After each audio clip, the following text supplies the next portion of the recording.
नमस्कार, आप देख रहे हैं गार्डनिंग एस्थेटिक्स। मैं हूं अनीता दिनेश। सर्दियां जैसे बढ़ने लगती हैं, हर प्लांट लवर को एक तनाव तो होता ही होता है। तो सीजनल प्लांट्स लगाए हैं, उनमें अच्छी ग्रोथ हो, तेजी से वो बढ़े, ताकि उसमें ज्यादा से ज्यादा फूल लिए जा सके। तो परमानेंट प्लांट की विंटर केयर पर तो मैं पूरी सीरीज ही बना रही हूँ और लगातार उसमें अलग अलग प्लांट्स की विंटर केयर पर वीडियो डालती जा रही हूँ। आज मैं आपको 10 ऐसी इंपॉर्टेंट टिप्स देने वाली हूँ सीजनल प्लांट्स की ग्रोथ के लिए, जिससे कि आपका जो विंटर गार्डन है वो बहुत ही आलीशान, सुंदर, वेल ग्रोन हो जाएगा और बहुत ही किफायती तरीकों से आप अपने प्लांट्स की तादाद भी बढ़ा पाएंगे, अपने गार्डन को ज्यादा लश, थिक और फ्लावर फिल्ड भी बना पाएंगे, बल्कि उसको किफायती भी बनाएगी। तो एक एक करके बात कर लेते हैं। अभी जो सीजन पहले फूल खिलना शुरू होंगे गुलदाउदी में, और गुलदाउदी या सेवंती या क्रिसैंथेमम में फूल ऑलमोस्ट लोगों की कलियां आ गई हैं और अब वो धीरे धीरे खुलने लगेंगी। जिन लोगों ने अपने यहाँ कटिंग से ग्रो किए हैं उनकी कलियां खुलने लगेंगी। जिन्होंने कली वाले प्लांट्स लिए हैं उनको तो कुछ करना ही नहीं है, वो धीरे धीरे फूल में कन्वर्ट ही हो जाएंगे। पर उनको भी एक टिप दूंगी कि कैसे रखें ताकि फूल लंबे समय तक टिके। सबसे पहली तो क्रिसैंथेमम यानी कि गुलदाउदी से ही बात शुरू करते हैं। मैं हमेशा ही बहुत सारी कलर्स में बहुत सारे कॉम्बिनेशन की गुलदाउदी लगाती हूँ। यहाँ तक कि मेरे पास एक ग्रीन कलर का प्लांट भी है जो आप देखो कितना सुंदर ब्लूम करना शुरू कर चुका है। अगर आपकी गुलदाउदी नर्सरी से लिए उसमें बर्ड्स हैं, आपको कुछ भी नहीं करना है। इवन आपको उसमें अब कोई फर्टिलाइजर भी नहीं डालना है। उनको रिपोर्ट करने की भी जरूरत नहीं है, अनलेस कि वो पॉली बैग में या ग्रो बैग में नहीं लगे हैं। तो आप उनको जिन पॉट्स में वो लगे हैं उन्हीं में रहने दीजिएगा, क्योंकि अगर आप उनको लगा भी देंगे तो अब उसमें कली नहीं आनी है, जितनी आनी थी आ चुकी। अब उसमें नए शूट्स नहीं निकलने हैं। अब आपको उसमें कुछ नहीं करना है सिवाय इसके कि सीजन खत्म होने के बाद उनको काट करके उनकी नई ग्रोथ के लिए उनको ठीक करना है। पर अगर आपने अपने घर पे तैयार किए हैं और अभी तक बर्ड्स आना शुरू नहीं हुई है या दिखाई देना शुरू नहीं हुई है, तो आप, ये होता है बायो पोटाश, इसके 5-6 ग्रैन्यूल्स को आप डायरेक्टली पॉट में इस तरह से डाल सकते हैं और फिर अच्छे से टिलिंग करके पानी दे सकते हैं। और बायो पोटाश के संग आधा चम्मच माइक्रो न्यूट्रिएंट डालना पर प्लांट बिल्कुल मत भूलें। अगर आपके पास कई गमले हैं, 2-3 चम्मच पानी में भिगो दीजिए और फिर उसके बाद या तो आप अपने प्लांट्स पे इसको स्प्रे कर सकते हैं और या फिर बाल्टी और मग से ही आप अपने प्लांट्स को नहला करके अच्छे से डाल दीजिए। पर हमेशा याद रखिएगा कि जो फर्टिलाइजर है वो हमेशा डाइल्यूट होना चाहिए प्रॉपर, क्योंकि जहां आपने कॉन्सेंट्रेटेड डाल दिया प्लांट की पत्तियों पे उसका गलत असर होगा। और ये करके आप यकीन मानिए कि 5 से 6 दिनों में आपको आपके प्लांट्स में कलियां दिखाई देने लगेंगी। और अगर आप मेरे इस तरीके को आजमाएं और आपको फायदा हो तो कभी भूले भटके कमेंट बॉक्स में आके लिख जरूर दीजिए। जब हम विंटर फ्लावरिंग प्लांट लगाते हैं, हम में से ज्यादातर लोगों का एक फिक्स बजट होता है, पर हमारी जो ग्रीड होती है बीइंग अ गार्डनर वो तो बहुत ज्यादा होती है। हमें लगता है यार 10 और ले लिए होते, 5 और ले लिए होते, यार सिर्फ 3 ही ले पा रहे हैं। और फिर पूरा रेंज भी तो लेना होता है ना। लगता है कि ज्यादा से ज्यादा वैरायटीज लगा ले ताकि हर का एक दो प्लांट तो हो, फूल खिले। और अगर आपके संग ऐसा होता है तो कमेंट बॉक्स में जरूर लिखिएगा, क्योंकि मेरे संग तो ये बहुत होता है। जितना भी खरीद लो कम लगता है, जितना भी उगा लो कम लगता है और थोड़ा लगा लेते और ज्यादा लगा लेते। और फिर पहले जहां रहती थी वो एरिया इतना वास्ट नहीं था, तो थोड़ा भी मेहनत कर लो तो नजर आने लगता था। और अब तो क्या है, इतना बड़ा है, इतना भी हार्डवर्क कर लो समझ में नहीं आता है कि कैसे इसको कंट्रोल करें, कैसे इसको वैसा दिखाएं जैसा पहली वाली जगह दिखती थी। पर खैर एनीवे, तो मैं क्या तरीका इस्तेमाल करती हूँ, आप अपने सीजनल विंटर फ्लावरिंग प्लांट्स को कटिंग से भी ग्रो कर सकते हैं। जैसे मान लीजिए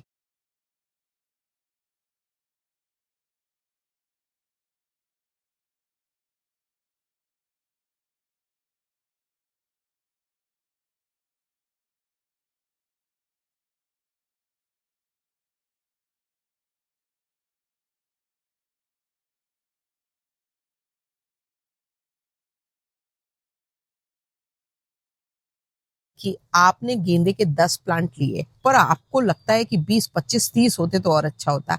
तो देखिए, हमने ये लगा रखी हैं गेंदे की कटिंग, और इनसे हमारे प्लांट्स तैयार हो चुके हैं। अब हम इनको इनकी जगह पे ट्रांसप्लांट कर देंगे। आप भी ऐसा कर सकते हैं। ये चीज आप हमारी तरह कार्नेशन के संग कर सकते हैं। देखिए मैंने ये लगाई थी, अब ये ग्रो हो चुकी हैं।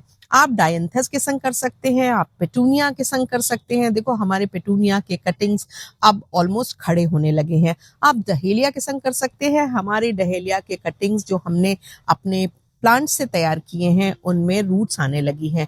बेगोनिया के संग तो ये सबसे आसान है, बस पानी पे कंट्रोल रखो और बेगोनिया के प्लांट से अनगिनत प्लांट अभी तैयार कर लीजिए, क्योंकि जैसे ही पीक सीजन शुरू होगा इनमें इतनी तेज ग्रोथ होगी और आपके पास हो जाएंगे बहुत सारे प्लांट, बहुत सारे प्लांटर्स में लगाने के लिए।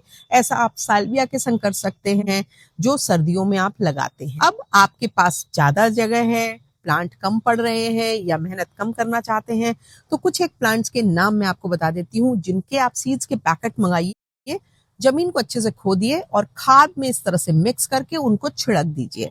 और छिड़कने के पहले बहुत अच्छे से पानी डाल लीजिएगा और फिर सूखी खाद में मिला करके उनको उसी गीली मिट्टी पे छिड़क दीजिएगा। नीचे की नमी कई दिन तक रहेगी जिससे बीज आराम से स्प्राउट्स हो जाएंगे। इन बीजों को नीचे दबा करके सब्जियों के बीजों की तरह नहीं गाड़ा जाता है, खाद के संग मिला के छीट देंगे तो ये जर्मिनेट ज्यादा होंगे। इनमें आप Poppy, Shirley Poppy, cosmos, California Poppy, देखो हमारे कैलिफोर्निया पॉपी के प्लांट उस जगह पे निकल आए हैं। इसके अलावा आप निमिशा के सीड्स लगा सकते हैं।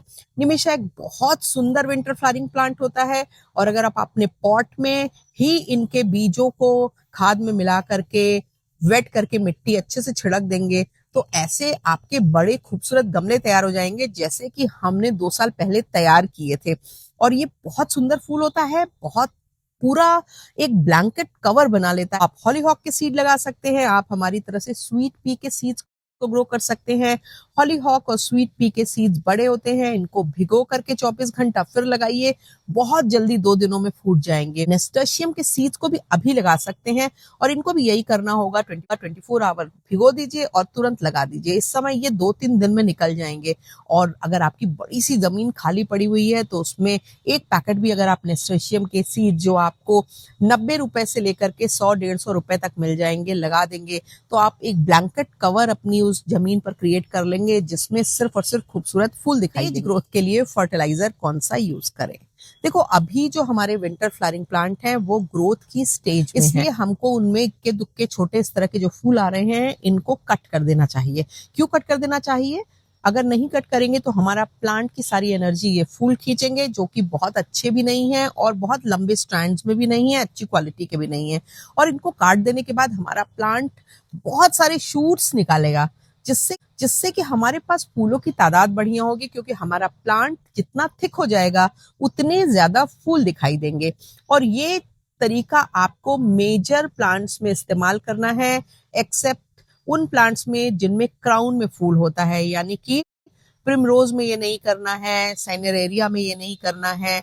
पर ज्यादातर प्लांट में आपको ये तरीका अपनाना है ताकि आपके प्लांट की जो वर्टिकल ग्रोथ तो हो उसकी हॉरिजॉन्टल ग्रोथ भी हो, क्योंकि याद रखिए कि फूलों के लिए हॉरिजॉन्टल ग्रोथ होना प्लांट की बहुत जरूरी है, क्योंकि जितनी अच्छी हॉरिजॉन्टल ग्रोथ होगी उतना ज्यादा फूल आएंगे। अगर आपने बाजार से गेंदे खरीदे हों और वो प्लांट कुछ इस तरह के हों तो आप उनको ऊपर से कट कर दीजिए, फिर नीचे से जो नई शूट्स निकलेंगी वो ज्यादा हेल्दी होंगी और उनकी पत्तियां इस तरह की जली जली भी नहीं होंगी। इसके अलावा आप बहुत सारे ऐसे प्लांट हैं जिनके बल्ब्स को मंगा करके अभी भी लगा सकते हैं।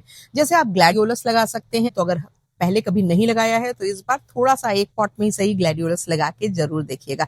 इसके अलावा ये एलियम होता है, एलियम को भी बल्ब से इस तरह के ग्रो कर सकते हैं और बहुत सुंदर ऐसे बॉल सरीके फ्लावर होते हैं, आपने यूरोपियन गार्डन्स में देखा होगा। तो इस बार अपने गार्डन को एकदम यूरोपियन गार्डन्स के टक्कर का बना लीजिए। ये फ्रीशिया के बल्ब हैं जिनको अभी आप लगा सकते हैं, डैफोडिल के बल्ब्स आप अभी लगा सकते हैं, आप ओरिएंटल लिली के बल्ब लगा सकते हैं। देखो हमारे बल्ब्स उगने शुरू हो गए हैं और अब इनमें अंदर की तरफ बड भी फॉर्म हो रही है। तमाम बल्ब को अगर आप लोकल नर्सरी से या सीड शॉप से नहीं ले पा रहे हैं तो ऑनलाइन भी मंगा सकते हैं। अगर आप मुझसे लिंक मांगेंगे तो मैंने जहां से मंगाए हैं वो लिंक्स आपको कमेंट बॉक्स में दे दूंगी। अब फ्लावरिंग प्लांट के लिए जो फर्टिलाइजर की हम बात कर रहे हैं वो आपको क्या करना है, हर 10 दिन पे एक बकेट में 50 या 100 लीटर की बकेट होती है, उसमें 1 चम्मच 50 में 100 में 2 चम्मच माइक्रोन्यूट्रिएंट डालिए और उसमें डालिए डीएपी के या एनपीके जो भी आपके पास हो उसके 15-20 ग्रैन्यूल्स डाल दीजिए और इस पानी को अब आप अपने प्लांट्स में डाल दीजिए या उन पे छिड़काव कर दीजिए और हर 10वें दिन ये करिए। आप देखिए आपके प्लांट में कमाल की ग्रोथ होगी। सीजनल प्लांट की अच्छी ग्रोथ के लिए उनको टिप को बहुत सारे प्लांट्स की टिप पिंच करते रहना भी जरूरी होता है, क्योंकि जब टिप पिंच करेंगे तो प्लांट फैलेगा, ग्रो होगा। पर ये चीज उनमें नहीं करनी है जिनमें क्राउन पे फ्लावर आता है। आप डहेलिया में ये करिए, आपका प्लांट ज्यादा थिक होगा अगर आपको बहुत सारे फूल चाहिए तो। पर अगर आपको एक बहुत बड़ा फूल चाहिए या 2-3 बहुत बड़े फूल चाहिए तो फिर आप एक स्ट्रैंड में प्लांट को बढ़ने दें, बाकी की कलियां रिमूव करिए और फूल 1-2 पे फोकस करिए ताकि फूल बहुत बड़े हो जाए। और हर 10वें दिन आधी आधी मुट्ठी कंपोस्ट डालना अपने प्लांट्स में बिल्कुल भी मत भूलिएगा, क्योंकि उससे प्लांट की जो मिट्टी है वो रिज्यूवनेट होती रहेगी, प्लांट को नई एनर्जी मिलती रहेगी। क्योंकि सीजनल प्लांट का जो ड्यूरेशन होता है वो एक छोटा सा होता है, तो वो कम ड्यूरेशन में ज्यादा से ज्यादा ग्रोथ चाहते हैं और फिर ज्यादा से ज्यादा ब्लूम देना चाहते हैं। और अगर आपको विंटर फ्लावरिंग प्लांट के बारे में पूरी जानकारी चाहिए कि आप कौन कौन से प्लांट लगा सकते हैं, कैसे लगा सकते हैं, तो ये मेरा वीडियो है 35 फ्लावरिंग वैरायटीज का, जिसका लिंक आपको वीडियो के एंड में मिलेगा, आप जाके उसको देख सकते हैं। तमाम वैरायटीज वो वैरायटीज हैं जिनको मैंने अपने गार्डन में कभी ना कभी 2-3 सालों में ग्रो किया है, ऑलमोस्ट हर साल ग्रो किया है, और उनसे जुड़ी हुई जानकारी को लेकर के आप उन प्लांट्स को अपने यहाँ लगा सकते हैं। किसी पर्टिकुलर प्लांट के सीड्स अगर आपको लेने हैं और आप डर रहे हो ऑनलाइन, तो आप मुझसे कमेंट बॉक्स में पूछिएगा, तो मैं आपको बता दूं अपने यहाँ फ्लावरिंग प्लांट के सीड्स डालते हैं, सीड से ग्रो करते हैं। और कई ब्रांड्स के हम सीड्स मंगाते हैं, उसमें कुछ ब्रांड तो बहुत ही खराब निकले जिनके सीड्स में जर्मिनेशन ही नहीं हुआ, पर कुछ में बहुत अच्छा जर्मिनेशन हुआ। तो मैं आपको बता दूंगी उन ब्रांड्स को जो कि अच्छे जर्मिनेट होने वाले सीड्स भेज रहे हैं, ताकि आपके पैसे का नुकसान ना हो और आपको अच्छा रिजल्ट भी मिले। सीजनल विंटर फ्लावरिंग प्लांट जो होते हैं उनमें से ज्यादातर प्लांट होते हैं ज्यादा धूप के लिए, यानी कि 6 से 8 घंटे की धूप के लिए। पर कुछ प्लांट ऐसे होते हैं जो कम धूप में भी चलते हैं, और कुछ प्लांट ऐसे होते हैं जिनमें एक ही बार बड्स आती है, जो भी फूल होते हैं खिल जाते हैं, इसलिए उनको बडिंग के बाद धूप की उतनी ज्यादा जरूरत नहीं होती है। जैसे कि क्रिसेंथेमम, अगर आपके यहाँ धूप नहीं आती है पर आपको एक अच्छा बालकनी बनाना है जिसमें खूब फूल हो, तो आप बड्स बन चुकी गुलदाउदी के प्लांट्स लाइए और फिर उनको लगा दीजिए, क्योंकि अगर 3-4 घंटे की भी धूप आ रही है तो बर्ड्स वाले गुलदाउदी के प्लांट आपके गार्डन में अच्छा फूल देंगे। और अगर धूप बर्ड्स नहीं आई होंगी आपके प्लांट्स में, तो बर्ड्स बनने के लिए धूप की ज्यादा जरूरत होती है। बनिस्बत की फूलों को मेंटेन रखने के लिए तो मॉडरेट टू लो सनलाइट भी काम करती है।